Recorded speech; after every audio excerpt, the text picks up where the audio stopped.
Assalamualaikum warahmatullahi wabarakatuh. Perkenalkan, nama saya Ramdhani Ramadan, NIM saya 187215070 dari Fakultas Ilmu Pendidikan, Prodi Pendidikan Ekonomi, dan yang terhormat Bapak dosen penghapus saya yaitu Bu Nadia Rista MPDE. Apa sih yang dimaksud pengelolaan produksi? Apakah kamu tahu pengelolaan produksi itu apa? Yuk, mari kita simak penjelasan berikut ini. Pengelolaan produksi dan operasi merupakan salah satu fungsi bisnis yang harus dikelola manajer. Produksi adalah keseluruhan proses yang digunakan oleh perusahaan untuk memproduksi barang dan atau jasa. Operasi adalah kegiatan merubah masukan menjadi keluaran sehingga lebih bermanfaat daripada membentuk aslinya. Sebagai contoh, kegiatan operasi dapat dilakukan oleh organisasi pencari laba, misalnya perusahaan furnitur, jasa angkutan, dan lembaga bukan kementerian, misalnya panti asuhan, lembaga penelitian, BUM, BC, SMB, dan lain. Pengelolaan produksi atau manajemen produksi adalah suatu proses secara berkesinambungan dan efektif menggunakan fungsi-fungsi manajemen, yaitu perencanaan, pengorganisasian, pengarahan, dan pengendalian untuk mengintegrasikan berbagai sumber daya secara efisien dalam rangka mencapai tujuan perusahaan. 6 elemen yang saling berkaitan satu sama lainnya di dalam pengelolaan produksi: 1 manusia, 2 uang, 3 mesin, 4 material, 5 metode, dan 6 pasar. Tujuan manajemen atau pengelolaan produksi adalah menghasilkan barang atau jasa yang berkualitas, jumlah produksi yang tepat, di waktu yang tepat, dan menghemat biaya untuk meningkatkan efisien. Contohnya yaitu perusahaan sepatu yang melewati proses fabrikasi. Selanjutnya adalah fungsi manajemen atau pengelolaan produksi.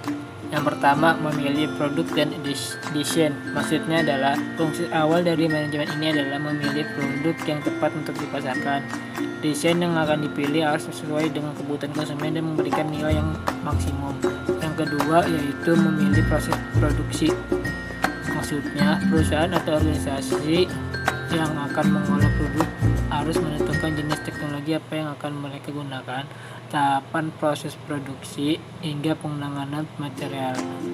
Selanjutnya, ketiga, ketepatan memilih kapasitas produksi. Maksud dari memilih kapasitas produksi adalah manajemen produksi harus bisa merencanakan produksi untuk jangka pendek maupun jangka panjang. Selanjutnya, keempat, perencanaan produksi adalah menentukan jalur kerja dan urutan operasi. Selanjutnya, kelima adalah pengontrolan produksi. Di tahap ini, manajer atau kepala divisi akan bertugas untuk mengontrol proses produksi apakah sudah sesuai dengan rencana atau tidak. Selanjutnya, keenam yaitu pengontrolan kualitas dan biaya. Manajer produksi harus memikirkan untuk menekan biaya produksi agar harga yang dijual bisa terjangkau oleh konsumen.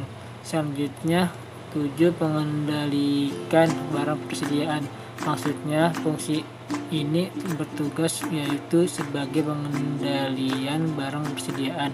Selanjutnya, ke-8, perawatan mesin produksi adalah produksi ini mencakup kegiatan pemeriksaan mesin secara berkala, pembersihan, memelihara, dan penggantian mesin, perminyakan, peralatan, suku cadang, dan sebagainya. Ruang lingkup manajemen atau pengelolaan produksi. 1. Keputusan dan kebijakan tentang desain terdiri dari bentuk desain yang akan dibuat, lihat tempat produksi, desain kegiatan, pengadaan masukan yang diperlukan, desain metode dan teknologi pengelolaan. Yang kedua, kebijakan dan keputusan tentang proses transformasi terdiri dari jadwal shift kerja, anggaran biaya produksi, jadwal penyerahan masukan ke dalam subsistem pengolahan, serta jadwal penyerahan keluaran ke konsumen atau penyelesaian produk. Selanjutnya, ketiga, keputusan dan kebijakan tentang perbaikan terdiri dari perbaikan secara terus-menerus terhadap mutu keluaran, efektivitas dan efisiensi sistem, kapasitas dan kompetensi dari karyawan, perawatan sarana kerja atau mesin produksi, pengerjaan produk. Tahapan manajemen atau pengelolaan produksi.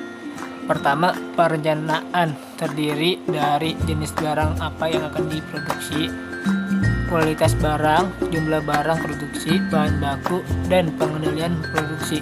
Yang kedua, pengendalian terdiri dari menyusun sebuah rencana, pembuatan jadwal kerja, menentukan target konsumen.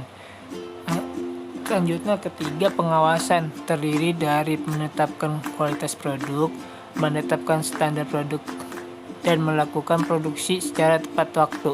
Sekian dari saya. Apabila saya salah mengucapkan kata-kata, mohon dimaafkan. Assalamualaikum warahmatullahi wabarakatuh.